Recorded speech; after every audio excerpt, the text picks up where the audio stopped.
Well, anti-Israel bias continues to rage, especially among many in the Western media.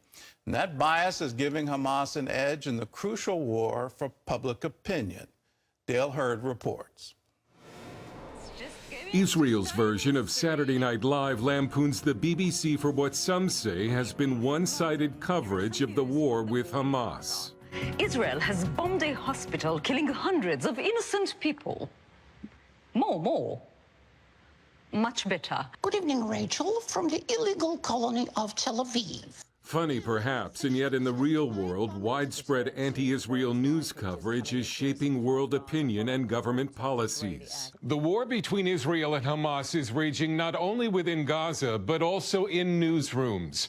And it's a media war many would say Hamas is winning. Some major news organizations have been treating the only democracy in the Middle East as equal to or worse than Hamas, an internationally designated terrorist group that massacred innocent Israelis. And some have gotten into trouble by accepting as fact information put out by Hamas. Gil Hoffman is executive director of Honest Reporting, a pro-Israel media watchdog.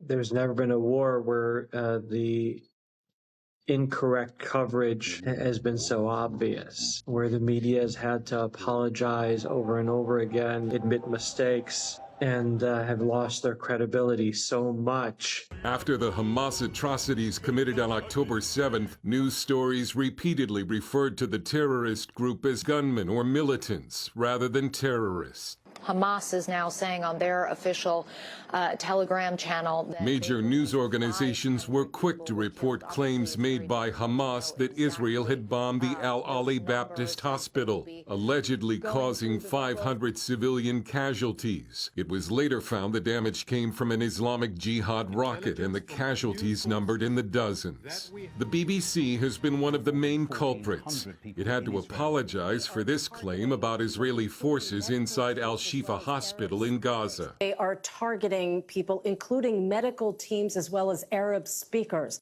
The BBC later called it a misquote. This was incorrect and misquoted a Reuters report. This past summer, the BBC was forced to apologize when an interviewer said this to former Israeli Prime Minister Naftali Bennett. The Israeli forces are happy to kill children. The BBC was also forced to remove several Middle East reporters from the air after they posted on social media their support for the atrocities committed on October 7th.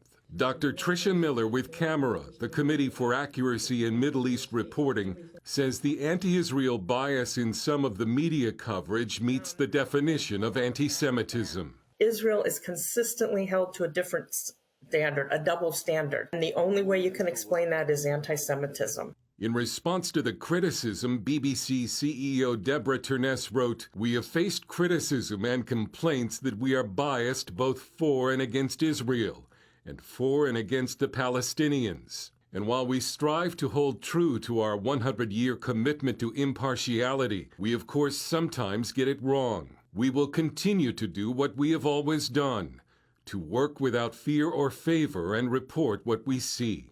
However, news coverage doesn't occur in a vacuum, and biased coverage against Israel has had an effect. Dale Hurd, CBN News. Please get yourself forewarned and forearmed against this kind of biased coverage because it seems to be everywhere. We're just focused on, in that story, on what I would call mainstream news media. But just imagine what's happening on TikTok, on Instagram, on these social media platforms.